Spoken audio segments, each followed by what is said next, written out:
Bienvenidos a El Portal, un pasaje hacia un lugar para los que creen que es posible estar mejor, para quienes quieren saber más sobre los misterios de la mente, para aquellos que sienten que la vida es más que la normalidad, para los que saben que no están solos en su búsqueda y para quienes actúan para transformarse a sí mismos.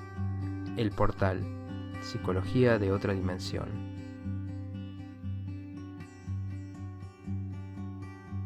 Hola, ¿cómo están? Bienvenidos a un nuevo programa de El Portal. Episodio número 10 de la primera temporada. Hoy vamos a tratar un tema bastante particular que tiene que ver con los efectos en la salud mental de la cuarentena por el COVID-19. Este tema tan complejo, tan delicado en la actualidad, que mueve tantas pasiones, emociones, discusiones. Como hoy voy a estar hablando de las consecuencias psicológicas, voy a también dedicar una parte a las medidas que se pueden tomar o qué se puede hacer desde uno, cuáles son las recomendaciones para llevar de mejor manera la cuarentena. Entonces, para esto voy a dedicar un segundo programa. Los programas los voy a lanzar a la vez para que puedan acceder a las dos partes, pero también que puedan verlas y compartirlas por separado. Decidí tratarlo porque, por un lado, trabajando en el consultorio con pacientes y obviamente prestando atención desde mi mirada como psicólogo, bueno, el ver el deterioro en el bienestar de las personas, el aumento de la angustia, de la desesperación, de la depresión, del aburrimiento y la falta de proyectos, la falta de horizonte. Cuestiones que eventualmente pueden ser bastante problemáticas, es lo que se está viendo en estos meses, en especial de aislamiento, prácticamente al menos en Latinoamérica y en Europa fue bastante de esta manera, entiendo. Prácticamente la preocupación por la pandemia y las medidas de aislamiento fueron prácticamente simultáneas, con semanas de diferencia quizás.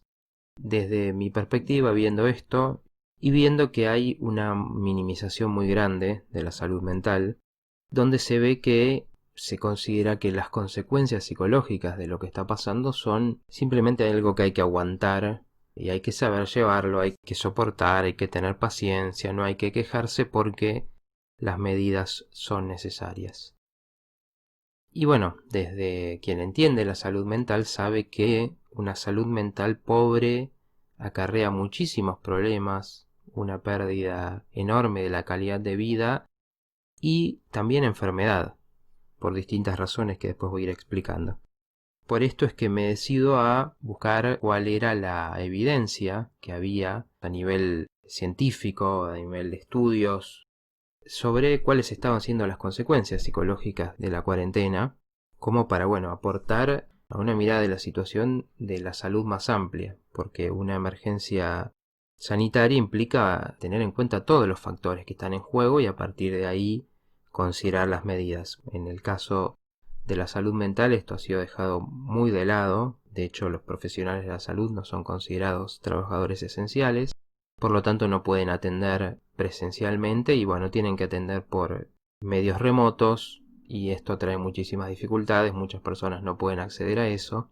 E inclusive se ve que se ataca a las personas que manifiestan que la están pasando mal, que están sufriendo, que no soportan una cuarentena que en este momento en Argentina lleva más de 100 días y en Latinoamérica también. Entonces se las ataca como tratándolas de no solidarias, de egoístas, que quieren que haya muertes. Todas cuestiones muy vinculadas a cómo uno mire la situación. Entonces, me propongo hacer esta investigación como para ampliar esta mirada de la salud mental, sabiendo que el sufrimiento psicológico no es una elección. Esto son paradigmas que han cambiado hace mucho tiempo ya, donde se entiende que la enfermedad mental y el sufrimiento no son algo que uno elija, sino que son el producto de una dinámica de sufrimiento que en algún momento empieza a generar síntomas. La persona empieza a generar síntomas cuando no tiene más recursos para sobrellevar una situación y el síntoma es la forma de decir paro. Por ejemplo, una depresión es una forma de decir no tengo más energía y necesito hacer algo con mi situación para, en cualquier caso, poder buscar cambios para recuperarme, poder buscar ayuda. Entonces la depresión te dice pará y date cuenta que algo te está pasando, cuando quizás mucho tiempo antes se negó el problema. Bueno, la cuestión acá es no negar que este problema dentro de una situación general muy angustiante, bueno, el de la salud mental es uno muy importante y bueno, la idea de la investigación fue entender por qué.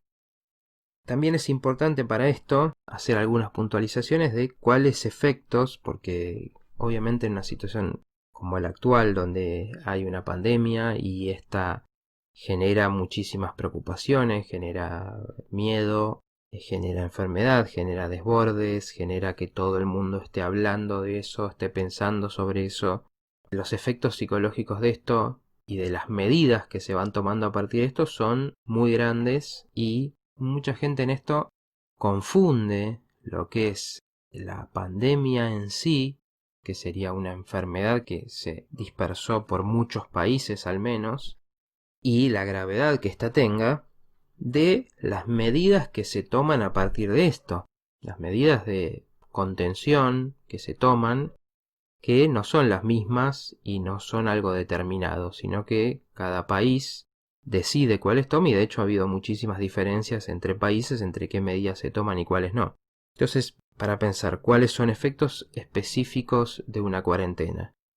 La situación de aislamiento, de estar encerrado en una casa, en el mejor de los casos, no poder ver a los seres queridos, no relacionarse con otra gente, no tener relaciones nuevas, no tener relaciones sexuales si es que no se convive con la pareja, no tener trabajo tanto desde lo que implica mentalmente la importancia del trabajo como desde la importancia para los ingresos, no poder hacer actividades recreativas que son importantísimas como para manejar la atención, las emociones, para tener emociones positivas, no poder hacer actividad física más que la que se puede hacer dentro de la casa, no tener contacto con la naturaleza, no recibir luz solar, que es importante para el estado de ánimo, el aburrimiento, el tedio de estar sin estímulos todo el tiempo ligado esto a lo que se puede hacer dentro de casa o a lo que se puede hacer por medios virtuales, por medio de una pantalla, por medio de internet,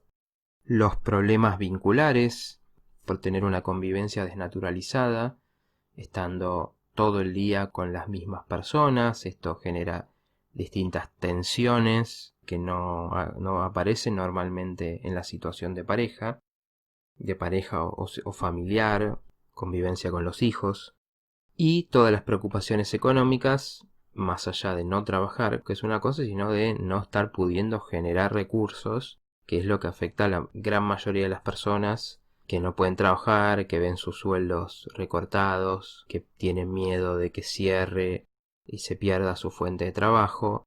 Todo esto es parte de el combo de lo económico específico de la situación de cuarentena.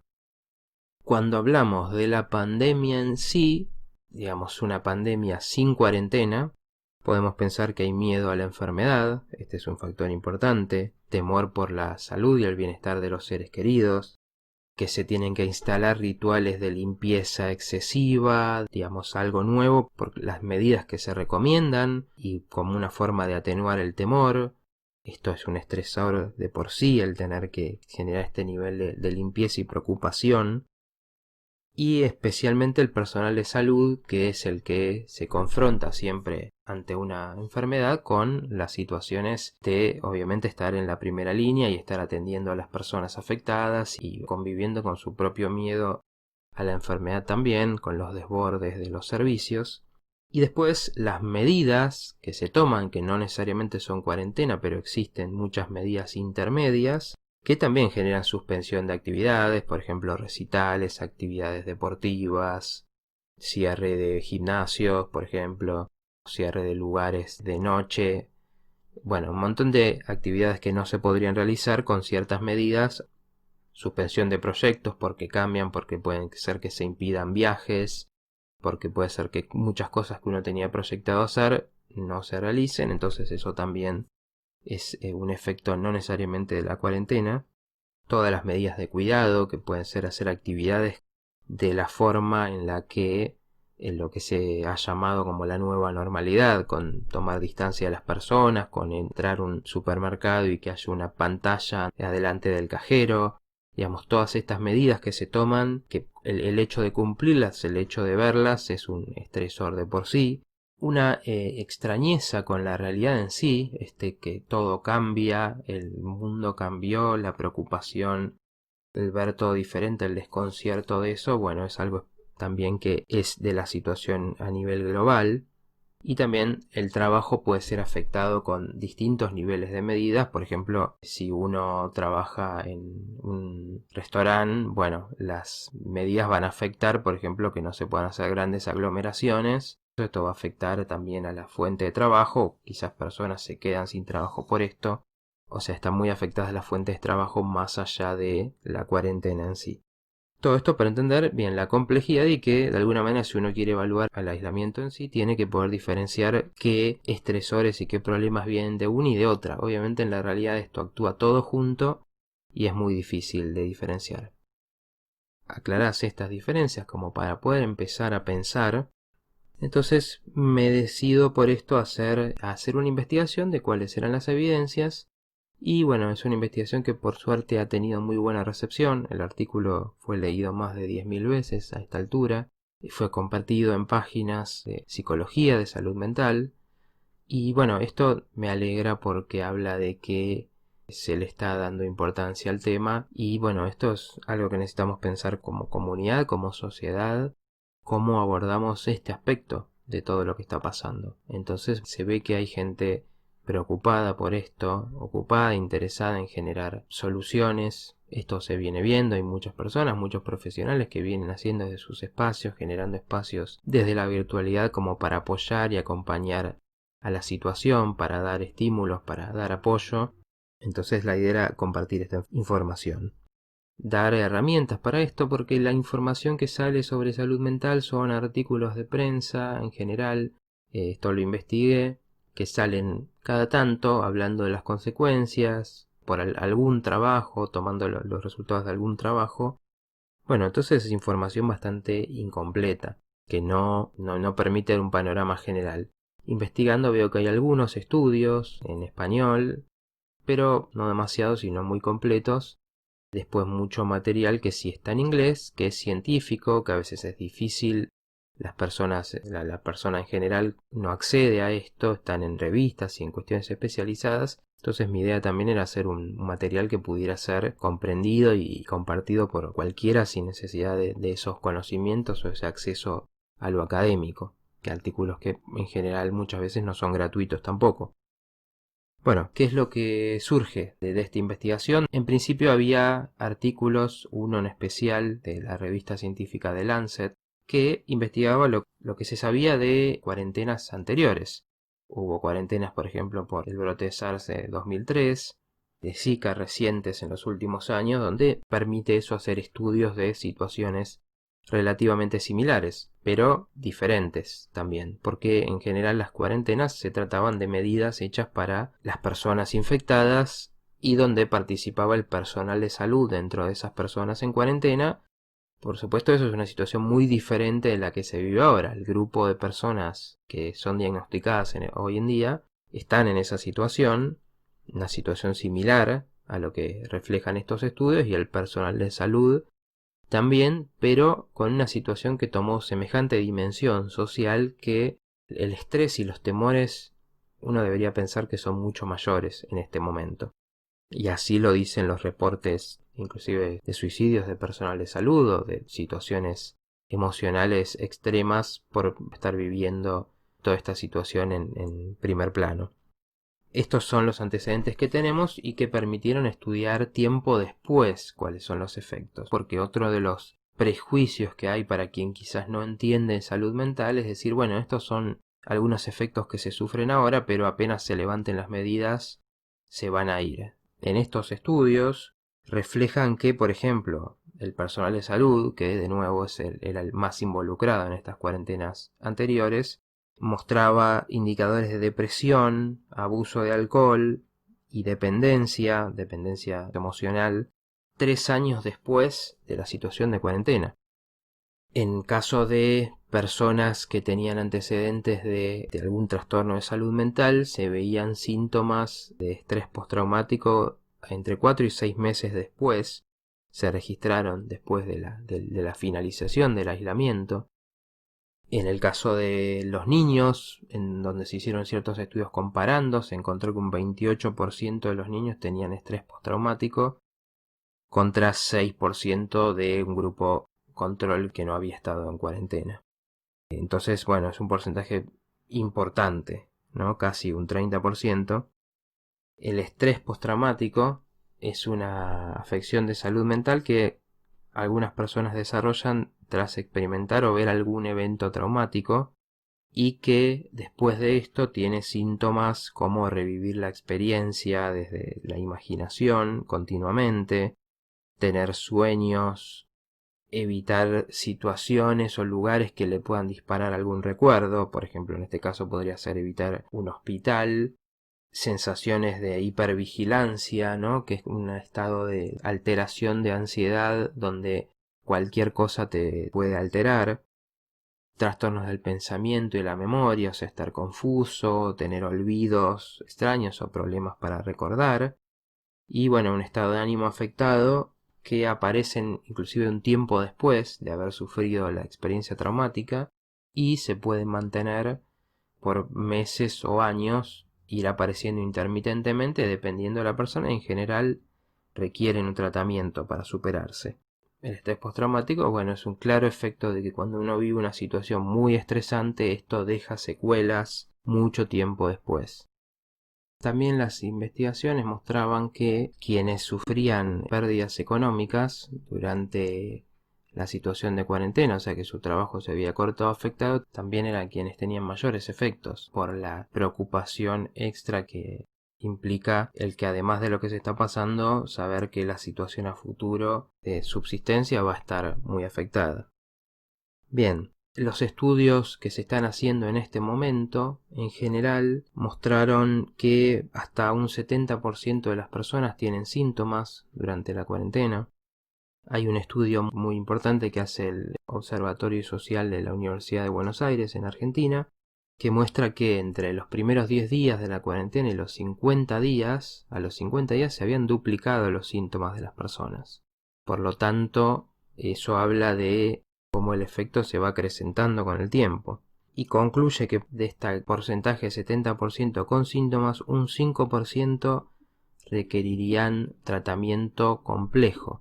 ¿Qué quiere decir esto? Que cuando se instala un trastorno ya no hablamos de síntomas que pueden irse solos o que con el tiempo puedan llegar a desaparecer, o que con un tratamiento leve de alguna manera o alguna acción terapéutica se puedan ir, sino que van a requerir tratamientos como por ejemplo medicación psiquiátrica, internación, acompañamiento terapéutico o un tratamiento psicoterapéutico intensivo, tratamientos ambulatorios. Y cuando pensamos que este 5% podría estar hablando de millones de personas, por ejemplo, Latinoamérica tiene 650 millones de habitantes, de los cuales muchos en este momento están en cuarentena o vienen estando en los últimos meses. Cuando pensamos en ese 5% que tendría síntomas severos y requeriría tratamiento, estamos hablando de millones de personas. Esto sería un problema muy grave para cualquier sociedad. Y bueno, los resultados muestran que esto es lo que está pasando. Este mismo estudio de la UBA contaba que el 40% de las personas encuestadas quisieran hacer terapia, iniciar un tratamiento, pero por distintas razones no lo pueden hacer. No pueden acceder por medios económicos, porque no están los servicios atendiendo, funcionando bien, o porque no tienen los medios tecnológicos o la privacidad como para hacer un tratamiento a distancia. Después, la mayoría de los estudios mostraban que alrededor de un 30% de las personas tenían síntomas de depresión, o una cantidad similar tenía síntomas de ansiedad y estrés, por lo cual estamos hablando de porcentajes bastante elevados, 50% por ejemplo que tenían un impacto moderado o severo emocionalmente. Hay reportes que hablan de aumentos muy importantes en la tasa de suicidios, algunos que hablan de que se duplican, otros que hablan de que aumentan por 3 veces o incluso más. Digamos, no hay cifras claras en este sentido, pero teniendo en cuenta que por ejemplo en Argentina hay 3.000 suicidios al año, uno puede imaginar que si eso aumento se multiplica, estamos hablando de números bastante preocupantes. Y realmente eso se condice con lo que se está viendo en las personas en general, en personas en tratamiento. Y otro problema importante también es el de la violencia doméstica, que, bueno, en una situación de aislamiento, por supuesto, la persona está conviviendo con su agresor, sea, digamos, pareja, hijo, o no esté relacionado directamente, pero conviva y no tiene métodos de escapatoria. Y también un dato bastante preocupante es que decían que se redujeron las denuncias de abuso hacia menores, físico, sexual. Y esto tendría que ver, según lo que decían los investigadores, con que, bueno, hay menos formas de detectarlos, porque por ejemplo son situaciones que en general se detectan en las escuelas, o con algún médico, o con algún familiar, algún amigo, y en este momento, al estar reducido eso, se están detectando menos casos cuando también antecedentes de otras situaciones de catástrofes similares o pandemias muestran que en general la situación de violencia aumenta, ¿no? Porque hay mayores estresores, entonces las personas que son violentas lo son más en esa situación de estrés general. Otra cuestión importante es que hay ciertos grupos que están en mayor riesgo en esta situación. Personas con patologías mentales anteriores están más expuestos a la dificultad para tolerar una situación así, para sobrellevarla.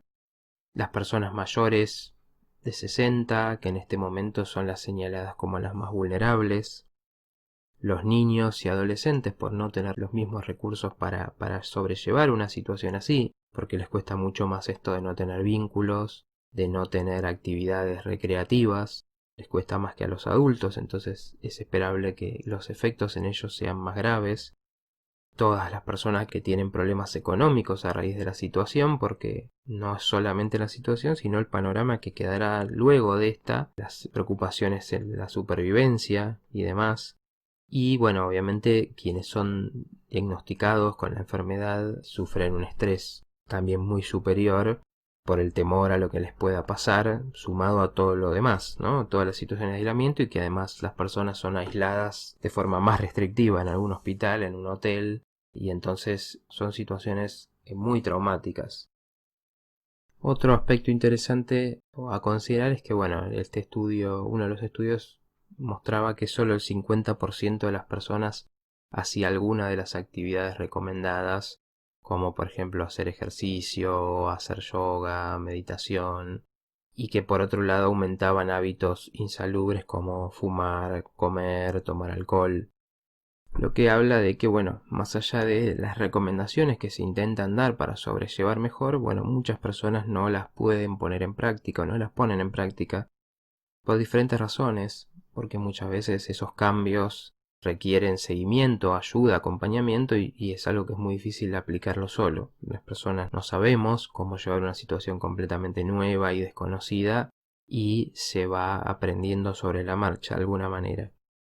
Finalmente, algo importante que también incluyo en este artículo, que bueno, va a estar el link en la descripción del programa, es que hay una relación mente-cuerpo que no se puede ignorar acá. No existe y es artificial hacer esta división tajante entre el cuerpo que se puede enfermar y la mente. No, la mente afecta al cuerpo, el cuerpo afecta a la mente. Y por ejemplo, la depresión está asociada con una mortalidad mayor de las personas, con mayor enfermedad, y lo que tiene que ver con el sedentarismo, que es lo que, digamos, una consecuencia directa de la cuarentena, que es moverse poco, no caminar, no hacer ejercicio, estar mucho tiempo sentado o en la cama, genera que distintos trastornos, por ejemplo sobrepeso, problemas cardíacos, problemas de presión alta, que, bueno, lógicamente al no poder las personas moverse o hacer esas actividades que normalmente hacen, bueno, su salud se está viendo afectada directamente.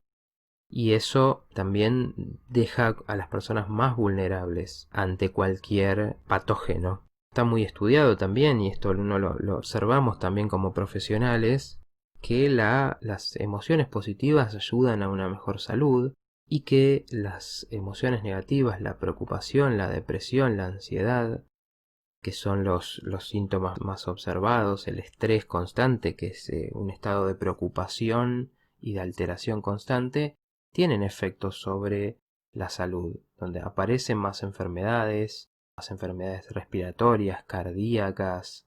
Y por otro lado, también ante cualquier enfermedad, cualquier problemática que uno tenga de salud, exige cambios en el estilo de vida.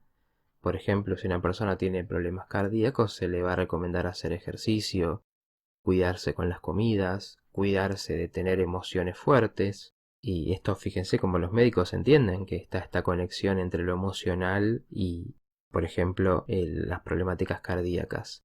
Estas son cuestiones muy estudiadas y para que esa persona se cuide tiene que estar fuerte mentalmente. Entonces tenemos que entender que personas con su ánimo afectado no se van a estar cuidando de sus problemáticas preexistentes, o hay menos interés en controlarse, menos motivación para cuidarse, para buscar soluciones cuando uno tiene algún problema. Entonces las patologías se instalan, se agravan. La conexión mente-cuerpo es constante y realmente no se puede hacer esta separación. Hay que tener una mirada integral de la salud y entender que si uno afecta a la salud mental, está afectando la salud también, está generando en muchas personas mayor riesgo de enfermedad y mayor riesgo de muerte, porque en muchas personas van a aparecer patologías graves, especialmente en estos niveles que estamos hablando de estrés y de angustia. Entonces, ¿cuáles son las conclusiones que podemos sacar a partir de esto? Al plantear estos puntos, me imagino distintas reacciones que pueda haber. Muchas personas dirán, bueno, estas medidas son necesarias, es lo que hay que hacer y bueno, encima nos tenemos que preocupar por la salud mental y eso puede ser muy angustiante. Otras personas dirán, bueno, no estoy de acuerdo con las medidas y me angustia que tengan estas consecuencias. Las dos posturas son válidas. La idea acá no es generar eso, la idea es entender que hay que prestar atención y cuidar la salud mental, simplemente. Y que lo que veo trabajando con personas en este tiempo es que si uno entiende que lo que está pasando puede afectar su salud mental, entonces se empieza a ocupar, le empieza a dar más importancia a las recomendaciones de lo que se puede hacer. Tienen que ver con ciertos hábitos, con mantenerse estimulado, con cuidarse, no caer en hábitos negativos que después pueden ser difíciles de cambiar, con hablar de lo que uno le está pasando, con compartirlo con los demás, simplemente no minimizarlo. Y eso puede ser un camino a fortalecerse y a realmente estar mejor, porque es real lo que se dice, que las crisis son una oportunidad de aprender de ese sacudón de lo que era la vida antes o de lo que era lo esperable, lo normal, y darse cuenta que se pueden valorar cosas. Por ejemplo, si se siente que está en riesgo la vida, bueno, empezar a valorarla, vivirla, no simplemente conformarse con sobrevivir, sino entender que bueno, si uno está vivo es para algo, no existe todo el tiempo del mundo para ocuparse de esas metas. Y para que cada persona se pueda generar nuevos proyectos dentro de esto, ya sea entendiendo cómo el mundo cambia. Por ejemplo, en este momento donde muchas cosas han pasado a la virtualidad, muchas personas inician proyectos de esa manera para conectarse con personas, para transmitir sus mensajes, para transmitir sus conocimientos. Bueno, eso es una forma de hacer de la situación algo positivo, al menos para uno, y ofrecer algo para los demás. Pero estas situaciones cambian los valores, ayudan a revisar lo que uno ve, lo que uno siente de la vida. Y si uno no vive este tiempo como una espera simplemente a que pase, o simplemente desde el temor, esperando a que alguien le diga que ya pasó, puede realmente tomar un rol activo en lugar de una espera pasiva, un rol activo en generarse lo que quiere para su vida ahora, más adelante, para darse cuenta que bueno, este es el momento de hacerlo, que hay que buscar nuevas alternativas si uno está con dificultades económicas, que puede ser que afecten a muchos y empeoren con el tiempo. Entonces uno tiene que buscarse las alternativas. Para esto hay que pensar, hay que buscar, hay que formarse, pero que hay que tener un rol activo y prestar atención a lo que está pasando en la salud mental de cada uno, al ánimo que cambia, que a veces está más fuerte, a veces no tanto, a veces entra en la desesperación, a veces entra en el optimismo. todo eso es parte de lo que está pasando. Si cada uno le presta atención, lo puede sobrellevar mucho mejor.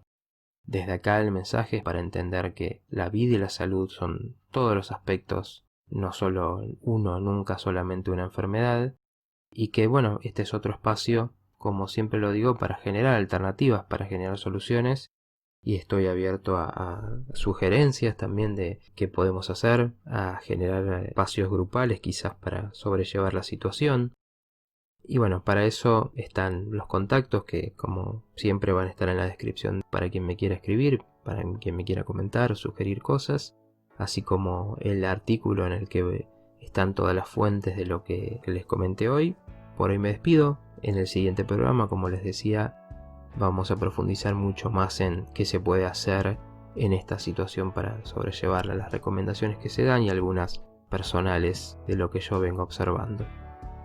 Me despido recordándoles que soy Matías Martín y hablo para las personas únicas y para lo único en cada persona. Hasta luego.